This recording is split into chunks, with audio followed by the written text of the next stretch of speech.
Агротехника тюльпанов такова, что их цветение может происходить в домашних условиях с начала декабря до конца марта. Для разведения тюльпанов в горшках подходят далеко не все сорта. Для выгонки в домашних условиях подходят низкорослые или среднерослые сорта. Более крупным экземплярам в посадочных емкостях будет места мало. Предпочтительно выбирать ранние сорта, что позволит получить бутоны как можно раньше.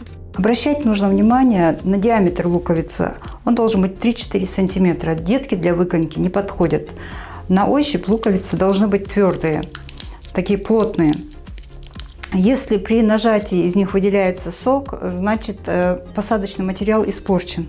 О низком качестве говорит и подозрительно малый вес. Чешуя должна быть коричневого, не очень темного оттенка и эластичная на ощупь. Не должно быть пятен, плесени и других следов инфицирования. Важно и отсутствие серьезных повреждений. На ощупь посадочный материал должен быть гладким. Выбирать стоит экземпляры круглой формы, равномерного окраса. Чтобы тюльпаны правильно развивались, а бутоны получились качественными и яркими, важно обеспечить растениям оптимальные условия. Это в первую очередь температура. На начальном этапе посадки тюльпаны ставят в место с температурой плюс 7 градусов. Когда появятся всходы, горшки заносят в помещение с показателем плюс 12, плюс 18. Подготовка посадочного материала – самая важная часть выращивания тюльпанов.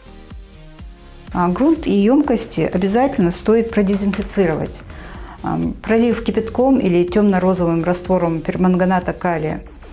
До укоренения в среднем проходит 3-4 недели, а от укоренения до цветения 16-18 недель. В домашних условиях тюльпаны обычно болеют крайне редко, если грунт, луковицы и емкости были своевременно обработаны. Способ размножения тюльпанов в домашних условиях луковицами самый быстрый и простой. В корнях растения образуются детки, которые отделяют от основного растения и используют для разведения тюльпанов. К тому же, сажая луковицы в домашних условиях заранее, мы легко можем вырастить красивые цветущие тюльпаны к празднику.